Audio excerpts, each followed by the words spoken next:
در آیه های 9 10 11 سوره ضحی خداوند 3 تا کد میده که باعث رستگاری و خوشبختی قطعی انسان میشه.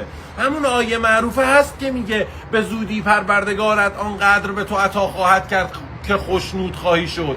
در آیه های بعدیش 3 تا کد میده که باعث میشه آنقدر به تو عطا کنه که خوشنود بشی. پس دقت کن. شماره 1، هیچ وقت دل یتیم رو نشکن، هیچ وقت یتیم رو اذیت نکن. شماره 2، سائل را از خود مران. یعنی چی؟ یعنی هر درخواست کننده و نیازمندی که سر راه تو قرار میگیره، حتی اگر کمکش نمی کنی، بی محلی بهش نکن، بدرفتاری باش نکن. شماره 3، کد سوم و مهمترین کد، نعمتهای خدا را بازگو کن، شکرگزار باش، قدردان باش و با زبان اینها رو بیان کن.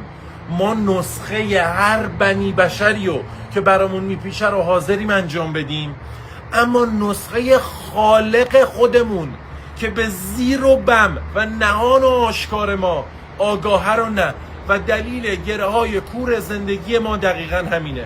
من توی پیجم کدها، تکنیک‌ها و تمرین هایی میدم که باعث افزایش نعمت توی زندگی شما میشه. خلاص.